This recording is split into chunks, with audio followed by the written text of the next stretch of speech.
దేవుడు మనల్ని కావాలనుకున్న దేవుడు మనల్ని రక్షించడానికి క్రీస్తును నియమించి క్రీస్తు ద్వారా మనకి రక్షణను మరి సంపూర్ణంగా సిద్ధపరిచాడా అంటే సిద్ధపరిచాడు. అలాగే దేవునిచే నియమించబడిన యేసుక్రీస్తు తనకు అప్పగించబడిన పనిని ఆయన సంపూర్ణంగా నెరవేర్చాడా లేదా? జగత్తు పునాది వేయబడక మునుపు నీవు నాకు అనుగ్రహించిన పనిని నేను సంపూర్ణంగా నెరవేర్చాను అనేసి యోహాను సువార్త 17వ అధ్యాయంలో ఆయన తండ్రికి ప్రార్థన చేస్తున్నాడు. ఈ లోకంలో జీవించిన కాలంలో మనం పరిశీలన చేస్తే నేను నా తండ్రి పని మీద ఉండాలని మీరు ఎరగరా అంటాడు. నా తండ్రి పని నెరవేర్చుటయో ఆయన పని తుదుముట్టించుటయో నాకు ఆహారం అంటాడు. అలాగే దేవా నాకు ఒక శరీరాన్ని అమర్చావు, ఇదిగో నీ చిత్తాన్ని నెరవేర్చడానికి నేను వచ్చి ఉన్నాను అనేసి ఆ దేహాన్ని క్రీస్తు పనికి అప్పగించాడు.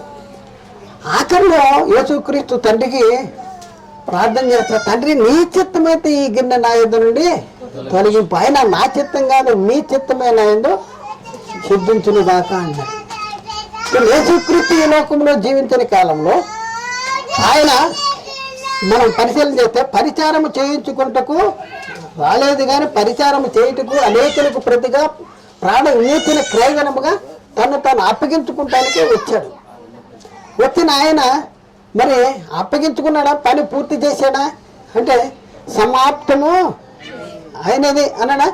సమాప్తము చేయుటకు నువ్వు నాకు ఇచ్చిన పని సంపూర్ణంగా నెరవేర్చి భూమి మీద నిన్ను మహింపరిచితిని అన్నాడా? అన్నాడు. అంటే మనకి దేవుడు క్రీస్తును రక్షకుడిగా నియమిస్తే క్రీస్తు మనకి రక్షణను సిద్ధపరిచాడా లేదా? ఇంకా కొంత బ్యాలెన్స్ ఉందా? రక్షణ సిద్ధపరచవలసినటువంటి పని ఉందా అంటే రక్షణ సంపూర్ణంగా సిద్ధపరిచేశాడు. అంటే యేసుక్రీస్తు టోటల్గా రక్షణ సిద్ధపరిచాడు. మరి ఇప్పుడు మన పని ఏంటి అంటే సంఘానికి ఏమైనా పని అప్పగించాడా? క్రీస్తు వారుగా ఉండటానికి పిలువబడిన వారికి ఏమైనా పని అప్పగించాడా? అంటే నేటి క్రైస్తవుల యొక్క బాధ్యత ఏంటి, మన పని ఏంటి, ఇది మనం తెలుసుకోవాల్సిన అవసరం ఉంది. అయితే యేసుక్రీస్తు మనలను రక్షకులుగా నియమించాడు. క్రీస్తు లోకానికి వచ్చి ఆయన సిద్ధపరిచిన రక్షణను మనం పొందుకోవాలంటే ఎలా పొందుకోగలము? ఏం చేయాలి? ఏది రక్షించుతుంది? రక్షణ కలిగజేయటానికి దేవుని శక్తి దేంట్లో ఉంది? దేనిని ప్రకటించాలి? ఇది మనం అందుకనే శిష్యులకు అప్పగించాడు ఆ పని. అంటే శిష్యులకే కాదు మనకు కూడా అప్పగించినట్టు యేసుక్రీస్తు శిష్యులకి అప్పగించాడు. ఏమని అప్పగించాడు? మార్కు 16:15-16లో మార్కు 16 మీరు సర్వలోకానికి వెళ్ళండి, సర్వ సృష్టికి స్వార్థ ప్రకటించండి, నమ్మి బాప్తిజం పొందిన వాడు రక్షించబడతాడు, నమ్మని వానికి శిక్ష విధించండి. అంటే మీరు కూడా ఏం చేయాలి? మీ బాధ్యత ఎంత? రక్షించాలి మీరు. ఇప్పుడు క్రైస్తవుడు ఎవరు? క్రైస్తవుడు రక్షకుడా దేవుడా అనే దగ్గర ఆగిపోయాడు, కానీ క్రైస్తవుడు రక్షకుడు అనే దగ్గరికి రావట్లేదు. ఇప్పుడు మన బాధ్యత ఏంటి? వినేసి మనం ఏం చేస్తున్నాం? మన పనులు చేసుకుంటున్నాం. మొరగని కుక్కలు సాతాను పడేసిన బిస్కెట్లు తినుకుంటా ఏం చేస్తానో చెప్పండి. గేటు దగ్గర కుక్కని కాపలా పెడితే ఆడు బిస్కెట్లు వేస్తే ఆ బిస్కెట్ తినుకుంటా మత్తు వచ్చి పడిపోయింది. అది మనం కూడా మత్తులుగా ఉన్నాం. మనం ఏం చేయాలో వారికి అర్థం అవ్వట్లే. ఎంతసేపు తండ్రి రక్షకుడు క్రీస్తు రక్షకుడు అని వాళ్ళ గురించి ఆలోచిస్తున్నాం, కానీ ఆ తండ్రి పనిని క్రీస్తు నెరవేర్చిన దానిలో కొదువైన వాటిని మరి మన వంతు మన శరీరం ముందు మనం వహించుకోవాలా లేదా అనే బాధ్యత అనేది మనకు అర్థం కావట్లేదు. ఇది మీకు అర్థం కాకూడదు. ఇది సాతాను తంత్రం. నా ముద్ర వేయించుకోండి. మీరు ఈయన కూర్చోండి. ఈయన కూర్చుంటే ఏంటి? ప్రేమ లేనివాడు ఎక్కడున్నాడు? మరణ ముందు నిలిచి ఉన్నాడు. తన సహోదరుని ప్రేమించువాడు జీవము గలవాడు, సహోదరుని ద్వేషించువాడు మరణ ముందు నిలిచి ఉన్నాడు. ఎందుకు అంటే వాక్యము ప్రకటించట్లేదు. ప్రకటించకపోవటం మూలన మనకు తెలిసింది మనం చెప్పాలి, మనం నేర్చుకున్నది మనం చెప్పాలి. అయ్యగారే చెప్తారని కాదు, ఆయనే చెప్తాడు. మనం ఏంటి చందాయత్నం, స్టాండ్ సిట్ అబౌట్ టర్న్ అయిపోయిందా. అయ్యగారికి ముఖం కనిపించే, అబ్బా ఈ వారం వరకు మనకి కనపడ్డాం కదా, వేసా చందా అయ్యగారికి అయిపోయింది. అంతవరకే మనల్ని ఉంచుతున్నాడు. కానీ సాతాను, ఇదిగో నేను త్వరగా వచ్చుతున్నాను, వాని క్రియల చొప్పున సిద్ధపరిచిన జీతం నా దగ్గర ఉందంటే, నెల వచ్చేటప్పటికి జీతం ఎక్కువ తీసుకోవాలా తక్కువ తీసుకోవాలని ఆలోచిస్తారా? ఓ 10 రోజులు సెలవు పెట్టేద్దామంటే పెట్టడానికి మనం ఇష్టపడతామా? ఇష్టపడితే ఎందుకు? జీతం తక్కువ వస్తుంది. మరి ఇప్పుడు మరి సెలవులు పెడుతున్నారా లేకపోతే పని చేస్తున్నారా? ఎవరు పని చేస్తున్నాం? మనకి కూడా పని అప్పగించబడింది. ఇక్కడ చెప్తున్నాడు, మీరు సర్వలోకానికి వెళ్ళి సర్వ సృష్టికి సువార్త ప్రకటన చేయండి. ఎందుకంటే అందుకనే పౌలు అంటాడు, సువార్తను గురించి నేను సిగ్గుపడేవాడును. రోమా 1:16 సువార్తను గురించి నేను సిగ్గుపడేవాడిని కాదు, కానీ ఏలైనగా నమ్ము ప్రతివానికి మొదట యూదునికి గ్రీకు దేశస్తులకు కూడా రక్షణ కలుగు చేయుటకు అది దేవుని శక్తి ఉన్నది. అది దేవుని శక్తి. రక్షణ కలిగజేయటానికి దేవుని శక్తి దేంట్లో ఉంది? సువార్తలో ఉంది. ఆ సువార్తను గట్టిగా పట్టుకుంటే ఆ సువార్త వల్లే మీరు రక్షణ పొందువారే ఉంటారు. కాబట్టి ఇప్పుడు మన బాధ్యత ఏంటంటే సువార్త ప్రకటన చేయాలి. 1 కొరింథీ పత్రిక 15:1-4 వచనాలు, 1 కొరింథీ 15:1-4, మరియు సహోదరులారా, నేను మీకు ప్రకటించిన సువార్తను మీకు తెలియపరుస్తున్నాను, మీరు దానిని అంగీకరించి దాని యందే నిలిచి ఉన్నారు. మీ విశ్వాసము వ్యర్థమైతేనే తప్ప నేను ఏ ఉపదేశ రూపంగా సువార్త మీకు ప్రకటించుతును, ఆ ఉపదేశమును మీరు గట్టిగా పట్టుకునే ఉన్నాడు. ఆ సువార్త వల్ల మీరు రక్షణ పొందువారే ఉందురు. కాబట్టి 1 కొరింథీ 1:18 ప్రకారం సిలువను గూర్చిన వార్త నశించే వారికి వెర్రితనముగానే రక్షించబడుతున్న మనకి దేవుని శక్తి, రక్షించబడుతున్న మనకి దేవుని శక్తి, సిలువను గూర్చిన వార్త, సువార్త. కాబట్టి ఏది ప్రకటించాలి? మన బాధ్యత ఏంటి? అపొస్తలులు ఏం ప్రకటించారు?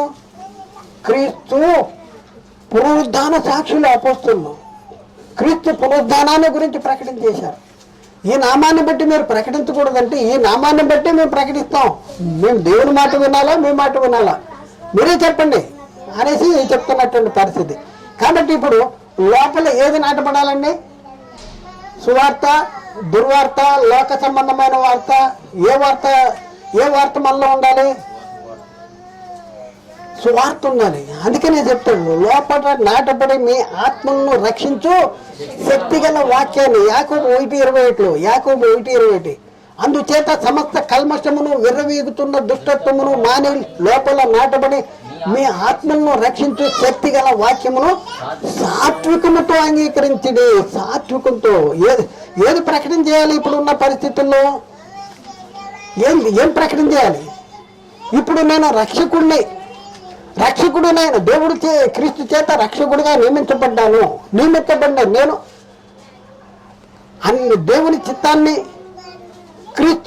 క్రీస్తు పనులను కొదువైన వాటిని నేను చేయాలంటే నేను చేయాల్సిందేంటి? ఒకటి సువార్త ఉంది, రెండోది భిన్నమైన సువార్త ఉంది. ఒకటేమో ఆత్మ సంబంధమైన సంగతులు ఉన్నాయి, రెండేమో ప్రకృతి సంబంధమైన సంగతులు, లౌకిక సంబంధమైన సంగతులు, భూ సంబంధమైన సంగతులు ఉన్నాయి. మరి ఏ సంగతులు ప్రకటించేయాలి? ఒకవేళ నేను క్రైస్తవుణ్ణి, నేను బోధకుణ్ణి, నేనే పెద్ద బోధకుణ్ణి, నేను తప్ప ఇంకొక బోధకుడు లేడు అని చెప్పుకుంటా ఆత్మ సంబంధమైన సంగతులు చెప్పుకోకుండా, అంటే సువార్త చెప్పుకోకుండా ఇంకా ఏ వార్త అయినా, లోకంలో ఉన్న ఏ వార్తలైనా చెప్తే నీకేంటి? శ్రమ. ఇది ఎవరు గ్రహించారు? పౌలు గ్రహించాడు. 1 కొరింథీ పత్రిక 9:16 పౌలు చూడండి, అప్పటికే శ్రమలు పొందుతున్నాడు. శ్రమలు, సువార్త ప్రకటనలో శ్రమలు పొందుతున్నాడు. కరువులు, ఇబ్బందులు, ఇరుకులు, శోధనలు, బలహీనతలు, స్వజనుల వల్ల పరజనుల వల్ల ఎన్నో ఆపదలు అనుభవిస్తూ ఉన్నాడు. పని చేస్తున్నాడు తన కోసము, తనతో కూడా ఉన్నవారి కోసము చేతులతో కష్టపడి పని చేస్తా ఉన్నాడు.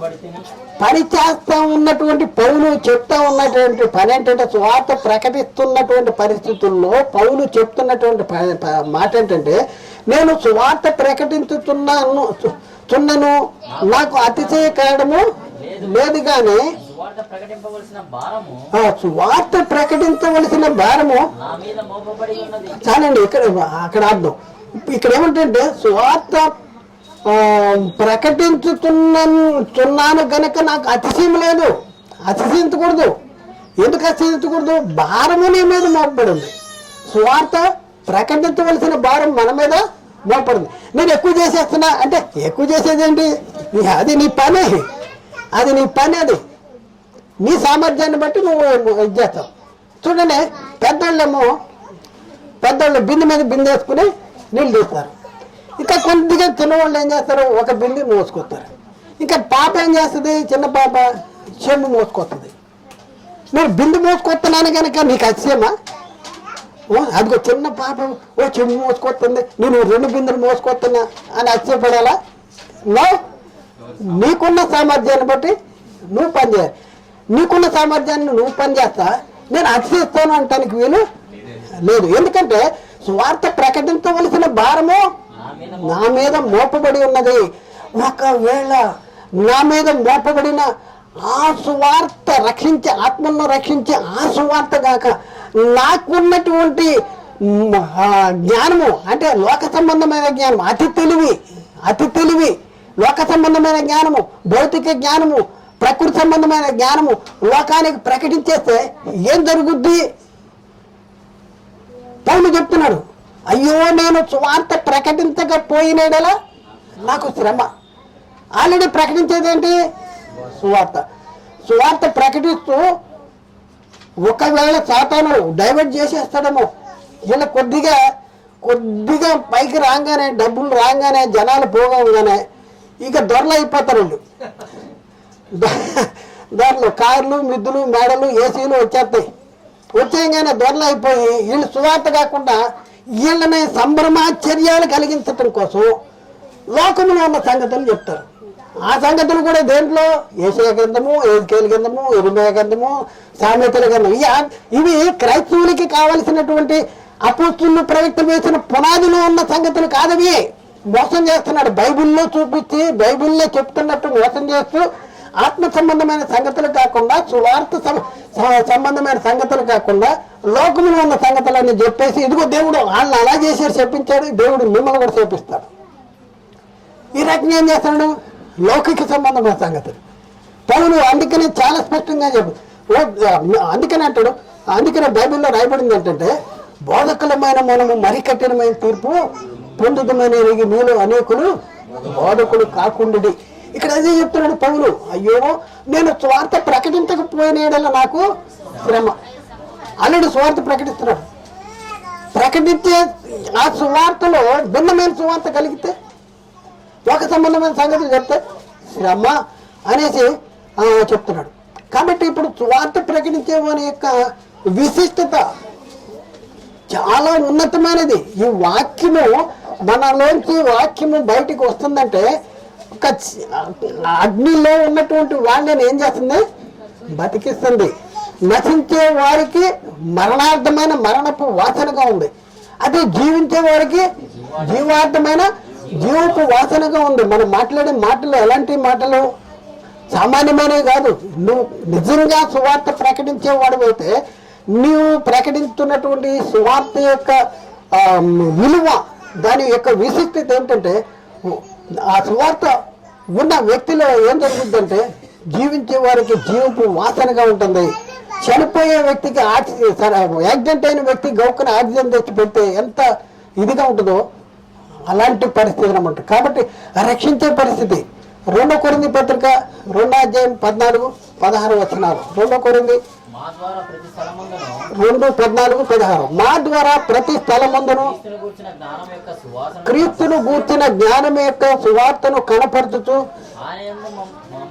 ఆయన ఆయన యందు మమ్మను ఎల్లప్పుడూ విజయోత్సాహముతో ఊరేగించుతున్న దేవునికి స్తోత్రము.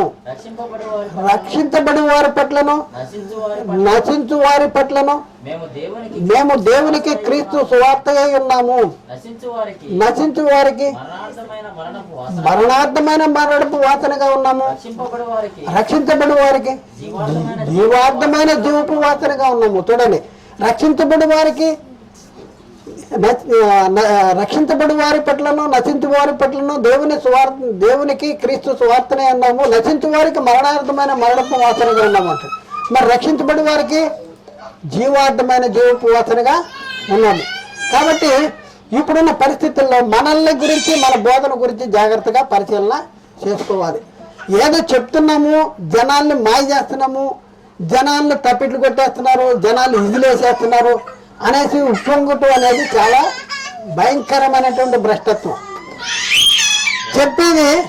చెప్పేది సువార్త కాదా, ఇది మనకు ఆలోచించుకోవాలి. మొదటి తిమోతి 4:16 నిన్ను గూర్చి నీ బోధన గూర్చి జాగ్రత్త కలిగి ఉండము, వీటిలో నిలకడగా ఉండము, నీవేలాగు చేసి నిన్నును నీ బోధ వినువారిని అదండి రక్షించుకుందువు. ఇక్కడ చూడండి, నిన్ను రక్షించుకుందు, నీ బోధ వినువారిని కూడా రక్షించుకుంది. ఎందులో నిలకడగా ఉండాలి? వీటిలో సత్య సంబంధమైన బోధలో నిలకడగా ఉండాలి. అందుకనే మనం పరిశీలన చేస్తే మనం ఎలా ఉండాలంటే అలాగూ మనం ప్రేమ కలిగి ఉండాలి. క్రీస్తు మనల్ని ప్రేమించి మన కోసము పరిమళ సువాసనగా ఉండటానికి మన కొరకు తను తాను దేవునికి బలిగా అర్పించుకునేను. అలాగనే మీరును ప్రేమ కలిగి ఉండేది. 5:2 ఎఫ్సీ పత్రిక. అలాగే చాలండి. అలాగే మనం చూస్తే కొలసీ పత్రిక 1:24 పౌలు ఏం చెప్తున్నాడంటే, ఇప్పుడు మీ కొరకు నేను అనుభవించుతున్న శ్రమలు ఎందు సంతోషించుతూ సంగమును శరీరము కోసం క్రీస్తు పడిన పాటల్లో కొదువైన వాటిని నా వంతు నా శరీరం అందు నేను వహించుకొనుచున్నాను అంటాడు. ఎందుకయ్యా వహించుకుంటున్నావు అంటే, ఏ విధము చేత నేను కొందరినైనా రక్షించాలి. కాబట్టి నేను అందరికీ అన్ని విధములు వంటి వాడిని అయ్యాను. 1 కొరింథీ 9:22 బలహీనులను సంపాదించుకుంటూ బలహీనుడనైతని ఏ విధము చేత నేను కొందరిని రక్షింపవల్లని అందరికీ అన్ని విధముల వంటి వాడిని అయితని. 1 కొరింథీ 10:33 అనేకులు రక్షించబడవలనని వారి ప్రయోజన కొరకు చూడండి, ఇలాగూ నేను కూడా స్వప్రయోజనమును కోరక అనేకులను రక్షింపబడవలనని వారి ప్రయోజనము కోరుచు అన్ని విషయముల్లో అందరినీ సంతోషపెట్టుతున్నాను. కాబట్టి ప్రియులారా, మనం ఏం చేయాలి? ఇప్పుడున్న పరిస్థితుల్లో సందేహపడే వారిని కనికరించాలి. యూదా పత్రిక 1:22-23 సందేహపడే వారి మీద కనికరము చూపుడి, అగ్నిలో నుండి లాగినట్లు కొందరిని రక్షించుడి. చాలండి, అగ్నిలో నుండి లాగినట్లు కొందరిని రక్షించవల్ల దేని ద్వారా ఏం ప్రకటించాలి? సువార్త. రక్షించే శక్తి దేనిలో ఉంది? దేన్ని ప్రకటించమన్నాడు యేసుక్రీస్తు? సర్వలోకానికి వెళ్ళి సర్వ సృష్టికి సువార్త ప్రకటించమన్నాడు. యాకోబు 5:19-20 నా సహోదరులారా, యాకోబు 5:19-20 మీలో ఎవడైనాను సత్యము నుండి తొలగిపోయినప్పుడు మరొకడు అతన్ని సత్యమునకు మళ్లించిన ఎడల పాపిని వాని తప్పు మార్గము నుండి మళ్లించి వాడు మరణము నుండి ఒక ఆత్మను రక్షించి అనేక పాపములు కప్పివేయును. పాపిని వాని పాపం నుండి రక్షించాలి. ఈరోజు మన బాధ్యత ఏంటి? మన కర్తవ్యం ఏంటి? మన బాధ్యత, మన కర్తవ్యం మానేసి అదిగో తండ్రి రక్షకుడు యేసు రక్షకుడు, తండ్రి రక్షకుడు యేసు. కరెక్టే నాన్న, తండ్రి రక్షకుడు. తండ్రి క్రీస్తుని రక్షకుడిగా పంపించాడు. క్రీస్తు మనల్ని రక్షకుడిగా నియమించాడు, మనకు బాధ్యత అప్పగించాడు. మీరు సర్వలోకానికి వెళ్ళి సర్వ సృష్టికి సువార్త ప్రకటించండి. మీ మాటలు చెప్పాకండి, మీ సాక్ష్యాలు చెప్పాకండి. నా సాక్ష్యం అండి చాలా పెద్దదండి, 2 రోజులు పడుతుందండి అంటాడు. ఇప్పుడు కొద్ది చెప్తా, తర్వాత కొద్ది చెప్తారు. నీ సాక్ష్యం పాపి, నీ బోడి, నీ సాక్ష్యమే ఉండదు కావాలి. క్రీస్తుని గురించి సాక్షులుగా ఉండాలి. క్రీస్తు ఆ సువార్తను గట్టిగా పట్టుకుంటే ఆ సువార్త వల్ల రక్షణ, ఆత్మలను రక్షించే శక్తి గల వాక్యాన్ని సాత్వికం. ఏది ప్రకటించాలి? అయ్యో నేను సువార్త ప్రకటించకపోతే నాకు శ్రమ అంటున్నాడు. ప్రియులారా, మీరు ఎవరిని గురించి ప్రకటిస్తున్నారు? పాత నిబంధనల సంగతులు ప్రకటిస్తున్నారా? సువార్త కాదని లోక సంబంధమైన సంగతులు చెప్తున్నారా? ఉగ్రవాదుల గురించి చెప్తున్నారా? శాస్త్రవేత్తల గురించి చెప్తున్నారా? లేకపోతే ఈ సూర్యుడు చంద్రుడు ఈ ప్రకృతి గురించి చెప్తున్నారా? ఏం చెప్తున్నారు? అసలు ఆత్మను రక్షించే శక్తి గల వాక్యాన్ని చెప్పట్లేదు మీరు. క్రీస్తు మరణ సమాధి పునరుద్ధానాన్ని గురించి చెప్పాలి, సువార్తల గురించి చెప్పాలి. అదే చెప్పండి. ఒకసారి చెప్పేశాం కదా అంటే అదే చెప్తా ఉండండి. వాటినే చెప్పండి, లోకానికి అదే చెప్పండి, అవే చెప్పాలి. ఎందుకంటే రక్షించే శక్తి దాంట్లో ఉంటే, ఇప్పుడు మందు తెచ్చుకున్నాం, దగ్గు మందు తెచ్చుకున్నాం, రోజు ఇదేనా? నిన్న వేసుకున్నాం, మొన్న వేసుకున్నాం, రోజు ఇదేనా? ఇంకోటి వేసుకుంటా అంట. ఏ దగ్గు తగ్గేదే వేసుకోవాలి, అంతేనా? దగ్గు తగ్గేది కాకుండా ఇంకో మందు పక్కన ఉంది కనుక అదే వేసుకుంటాను, ఇది నిన్న మొన్న వేసుకున్నా అంటే కుదురుద్దా? బైబిల్లో ఉన్నాయని చెప్తే రక్షణ పొందుతారా? ఏం చెప్తే రక్షణ పొందుతారు? బైబిల్ ఏం చెప్తుంది? ఈరోజు మన బాధ్యత ఏంటి? మనం ఎవరము? ఈ దినాలలో క్రైస్తవుడే రక్షకుడు, క్రైస్తవుడే రక్షకుడు. నిన్ను క్రీస్తు రక్షకుడుగా నియమించాడు. నిన్ను క్రీస్తు రక్షకుడు. సర్వలోకానికి వెళ్ళి సర్వ సృష్టికి సువార్త ప్రకటించండి అన్నాడు. నమ్మి బాప్తిజం పొందినవాడు రక్షించబడతాడు. రక్షించే పనిని ఎవరికి అప్పగించాడు? బాప్తిజం ఇచ్చే పనిని ఎవరికి అప్పగించాడు? మనకు అప్పగించాడు. నమ్మి బాప్తిజం సువార్త ప్రకటన చేస్తే, నమ్మి బాప్తిజం పొందితే వాడు రక్షణ పొందుతాడు. కాబట్టి ఇప్పుడు సువార్త ప్రకటించాలి, బాప్తిజాలు ఇవ్వాలి. ఈ పని ఎవరు చేయాలి చెప్పండి? యేసుక్రీస్తు వచ్చేస్తాడా? ఆయన పనులలో కొదువైన వాటిని మన వంతు మన శరీరం ముందు మనం వహించుకోవాలి. ఇది మనం నేర్చుకోవాలి. కాబట్టి ఆలోచన చేయండి, అర్థం చేసుకుంటానికి ప్రయత్నం చేయండి, సత్యాన్ని గ్రహించండి, సత్యానికి లోబట్టడానికి ప్రయత్నం చేయండి. మీరు సామాన్యులు కాదు. ఈరోజు క్రైస్తవుడు సామాన్యుడు కాదు. ఒక బోధకుడే చెప్పుకుంటాడనేది కాదు. ప్రతి వాళ్ళు రాజులైన యాజక సమూహాలు, దేవుని సొత్తైన ప్రజలు. కాబట్టి ప్రతి ఒక్కరు కూడా సువార్త ప్రకటించవలసినటువంటి బాధ్యత ఉంది. కాబట్టి సువార్త ప్రకటించట్లేదనుకో నీకు శ్రమ. కాబట్టి ప్రియులారా, ఆలోచించండి, అర్థం చేసుకోండి, సత్యాన్ని గ్రహించండి, లోబట్టడానికి ప్రయత్నం చేయండి.